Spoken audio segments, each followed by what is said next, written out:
नमस्कार. महाधुरळा यूट्यूब चॅनलमध्ये मी गुरुबाळ माळे आपल्या सर्वांचं मनापासून स्वागत करतोय. कोल्हापूर जिल्ह्यात ठाकरे गटात 2 दिवस मोठ्या प्रमाणात वादविवाद सुरू झालेला आहे. जिल्हा प्रमुख म्हणून रवी किरण इंगवले यांची निवड झाली आणि या निवडीनंतर ठाकरे गटात वादाचा सुरुंग लागलेला आहे. हा सुरुंग आता कोणत्या वळणावर जाणार याची प्रचंड उत्सुकता आहे. सोमवारी सकाळी 12:30 वाजता या संदर्भात मोठा निर्णय होण्याची शक्यता आहे. त्या दृष्टीनं तयारी सुरू झाली आहे.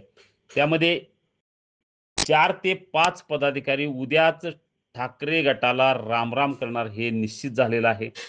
शिंदे गटाबरोबर चर्चा झालेली आहे.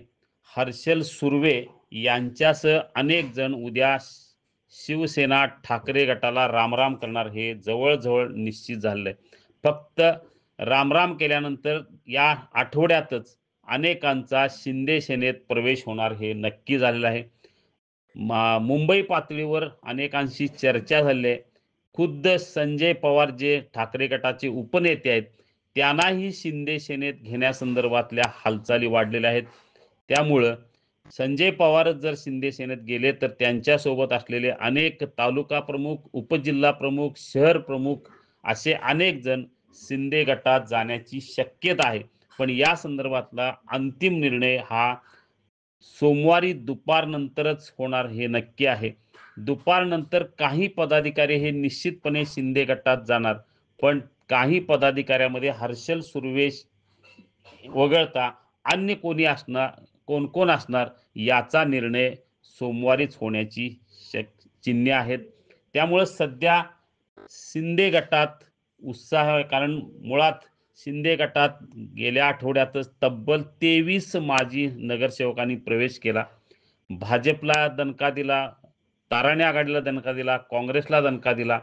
शिवसेना ठाकरे गटाचा एकमेव माजी नगरसेवक त्यांच्या गळाला लागला होता.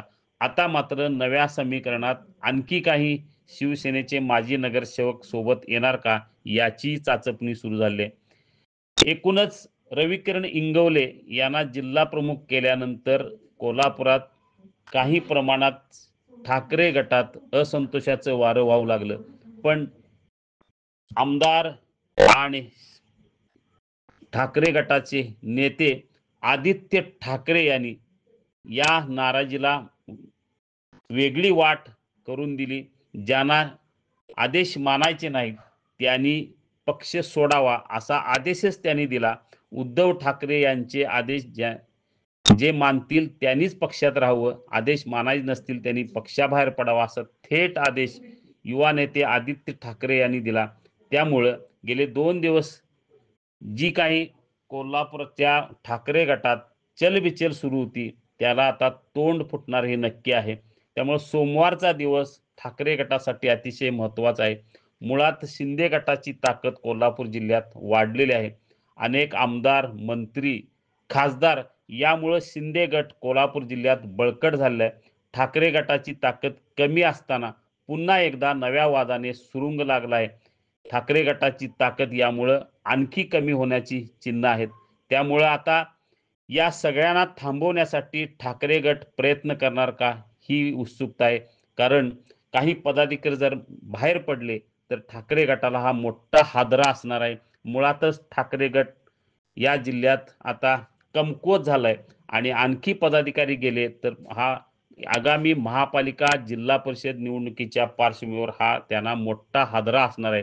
त्यामुळं आता ठाकरे गटात सोमवारी महाभूकंप होणार का याचीच उत्सुकता आहे. सध्या तरी असं एकूण चर्चा आणि मिळालेल्या माहितीनुसार महाभूकंप होणार हे जवळ-जवळ निश्चित झालेलं आहे. कोण-कोण पदाधिकारी जाणार, किती तारखेला जाणार हेही ठरलेलं आहे. त्यामुळे या आठवड्यात ठाकरे गटाला मोठा हादरा बसणार हे ठरलेलं आहे. आपल्याला अशाच बातम्या जर हव्या असतील तर आत्ताच सबस्क्राईब करा महाधुरळा यूट्यूब चॅनेल. धन्यवाद.